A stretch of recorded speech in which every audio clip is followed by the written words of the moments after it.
আসসালামু আলাইকুম সবাইকে। আজ আমাদের সিলেট ভ্রমণের তৃতীয় এবং শেষ দিন। আজকের পুরো দিনটা আমরা কাটাবো শ্রীমঙ্গলের অপরূপ সৌন্দর্যের মাঝে। চা বাগান, লাওয়াছড়া জাতীয় উদ্যান, মাধবপুর লেক সহ অনেক সুন্দর সুন্দর জায়গা ঘুরে দেখব। তাহলে চলুন শুরু করা যাক আজকের পুরো ভ্রমণের গল্প। সকালে ঘুম থেকে উঠে আমরা হোটেল থেকে চেক আউট করে নাস্তা করে নিলাম। আজকে সারাদিন ঘোরাঘুরি করার জন্য একটি জিপ ভাড়া করেছি। শ্রীমঙ্গলে ঘোরার জন্য জিপ গাড়ি সবচেয়ে ভালো, কারণ অনেক জায়গায় কাঁচা রাস্তা আর পাহাড়ি পথ রয়েছে। জিপে উঠে আমরা যাত্রা শুরু করলাম। শহর ছেড়ে কিছু দূর যেতেই চারপাশে শুধু সবুজ আর সবুজ। একের পর এক চা বাগান, আঁকাবাঁকা রাস্তা আর মন ভরে যাওয়ার মতো প্রাকৃতিক সৌন্দর্য।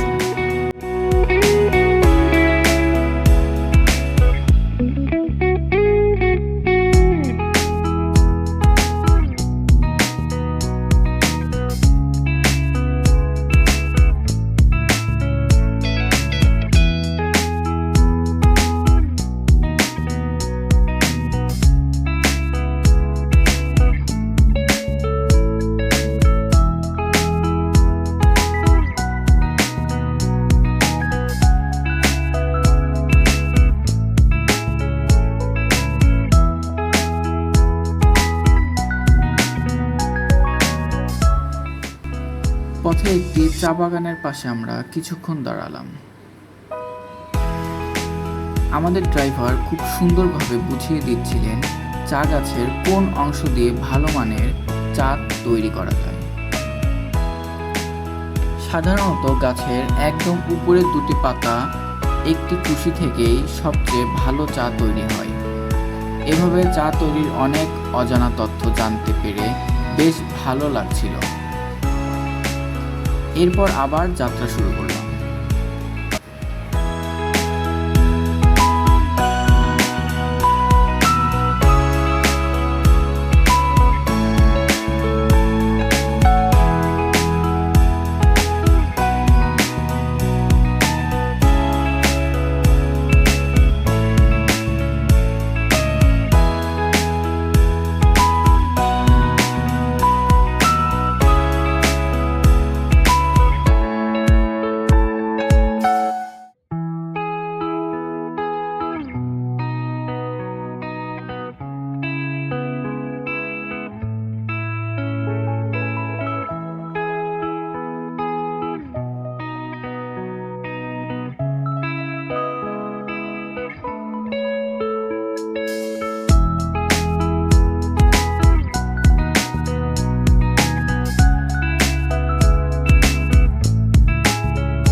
আরও কিছু দূর এগিয়ে আরেকটি চা বাগানে থামলাম। সেখানে দেখতে পেলাম অনেক নারী শ্রমিক খুব সুন্দরভাবে চা পাতা তুলছে।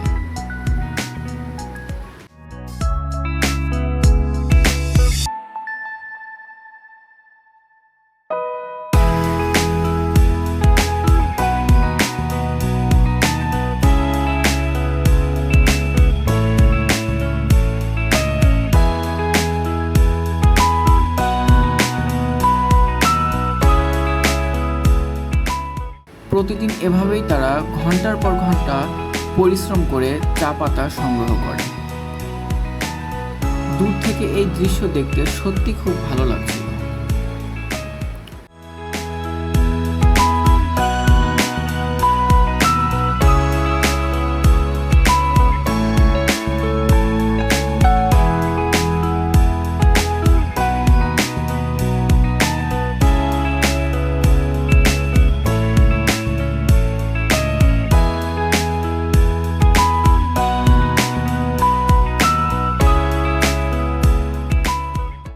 এরপর আমরা আরো অনেকটা পথ চা বাগানের ভেতর দিয়ে এগিয়ে চললাম। রাস্তার দুই পাশে শুধু সবুজ চা গাছ।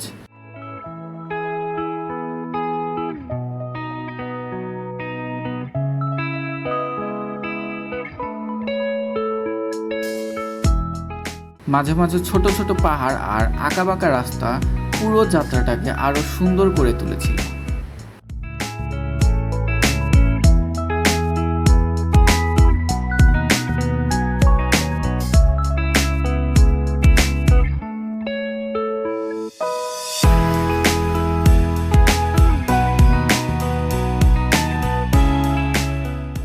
অবশেষে আমরা পৌঁছে গেলাম কমলগঞ্জের মাধবপুর চা বাগানে।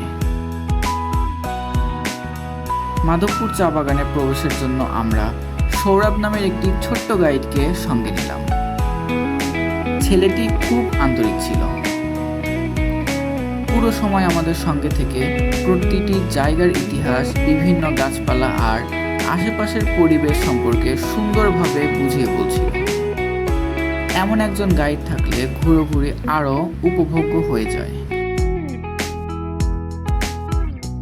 কিছু দূর হাঁটার পরে চোখের সামনে ভেসে উঠল অপূর্ব সুন্দর মাধবপুর লেক।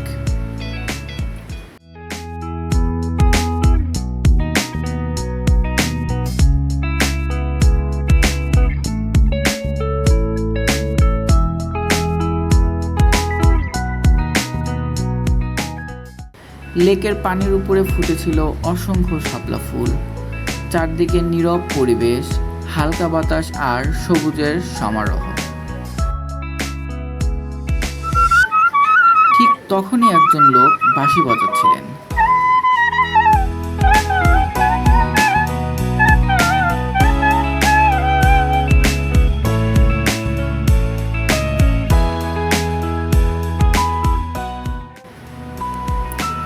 বাঁশির সেই সুর আর লেকের সৌন্দর্য মিলিয়ে মুহূর্তটা সত্যি অসাধারণ হয়ে উঠেছিল।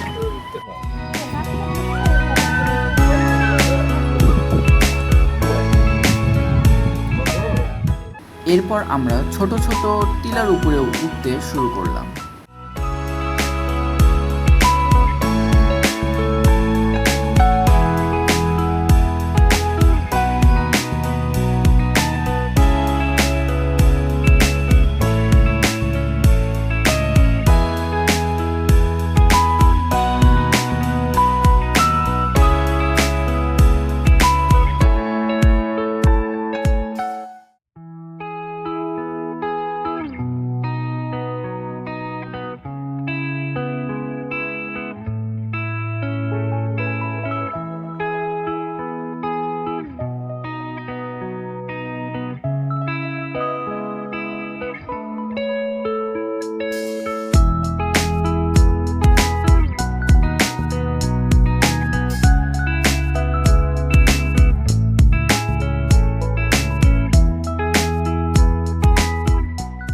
উপরে উঠে দেখতে পেলাম একজন বৃদ্ধ লোক বাদামি ফল বিক্রি করছেন। আমরাও কিছু ফল কিনলাম। তিনি খুব সুন্দরভাবে মাখিয়ে দিলেন। সবাই মিলে বসে সেই ফল খেলাম। প্রকৃতির মাঝে বসে এমন সাধারণ খাবারের স্বাদও যেন অন্যরকম লাগে। এরপর আমরা আবার নিচের লেকের পাশে চলে এলাম।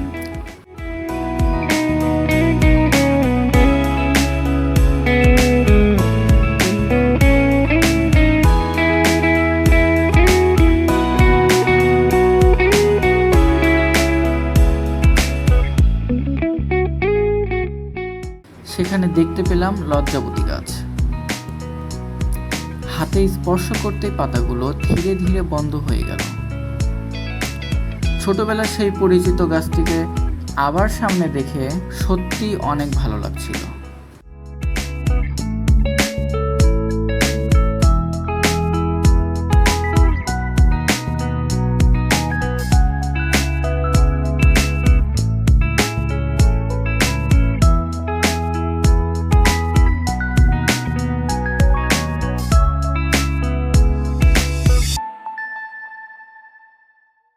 এরপর আমরা চলে এলাম বিখ্যাত 7 রঙের চা খেতে। অনেকদিন ধরেই এই চার সম্পর্কে শুনছিলাম, অবশেষে আজ সেটি খাওয়ার সুযোগ হলো। দেখতে সত্যি দারুণ লাগছিল, তবে সত্যি বলতে আমাদের কাছে স্বাদটা তেমন ভালো লাগেনি। এরপর আবার জিপে উঠে আমরা রওনা দিলাম লাওয়াছড়া জাতীয় উদ্যানের উদ্দেশ্যে।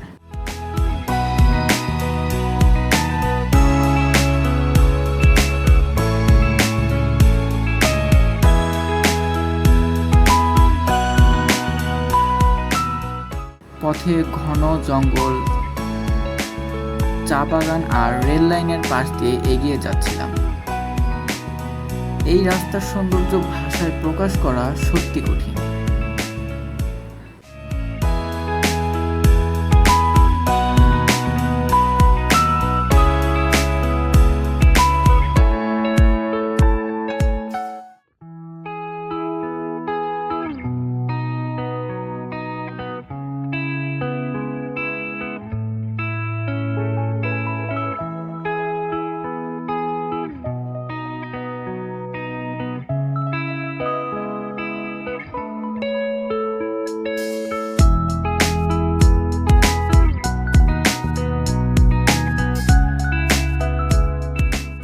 অবশেষে আমরা পৌঁছে গেলাম লাওয়াছড়া জাতীয় উদ্যানে।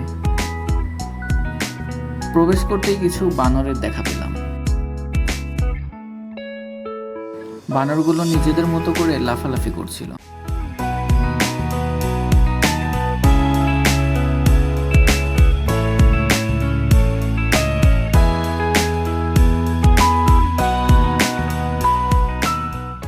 এরপর আমরা গভীর জঙ্গলের ভেতরে হাঁটা শুরু করলাম।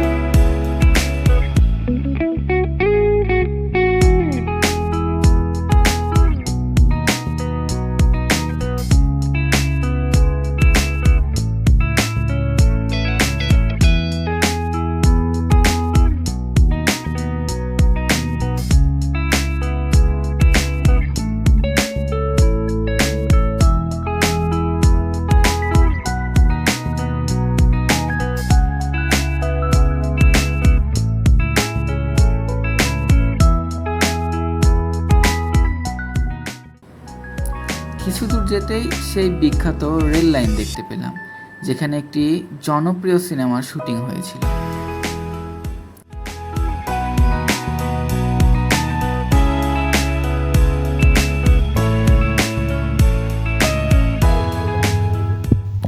সবচেয়ে মজার বিষয় হলো, ঠিক তখনই ভাগ্যক্রমে একটি ট্রেন চলে এলো।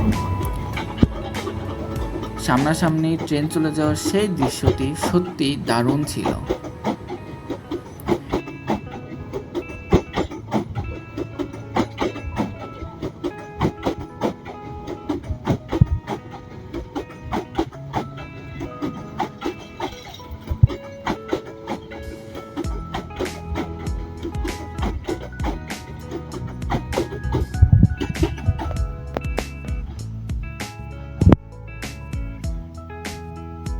এরপর আমরা আরো গভীর জঙ্গলের ভিতরে গেলাম।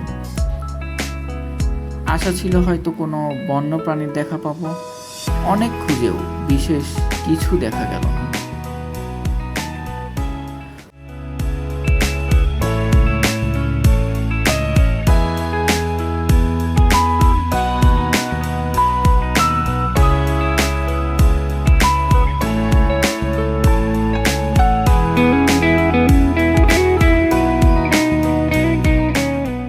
শুধু একটি বন্য বিড়ালের পায়ের ছাপ দেখা গেল।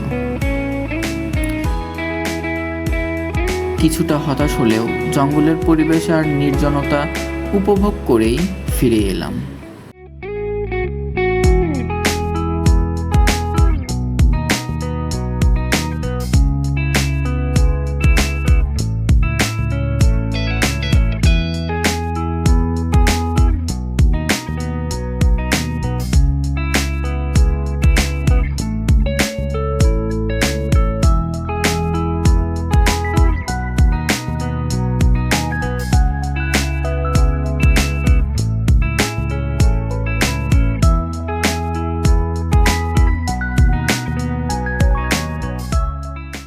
জঙ্গল থেকে বের হয়ে আমরা চলে এলাম বিখ্যাত আদি নীলকান্দা টি কেবিনে।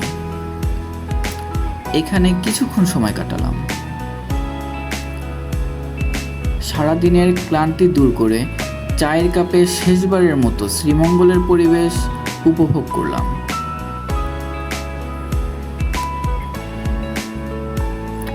এই ছিল আমাদের সিলেট ভ্রমণের তৃতীয় এবং শেষ দিনের সম্পূর্ণ গল্প। এই কয়েকদিনের সিলেটের অসাধারণ প্রাকৃতিক পাহাড়, ঝর্ণা, চা বাগান আর মানুষের আন্তরিকতা আমাদের মন জয় করে নিয়েছে। আশা করি ভিডিওটি আপনাদের ভালো লেগেছে।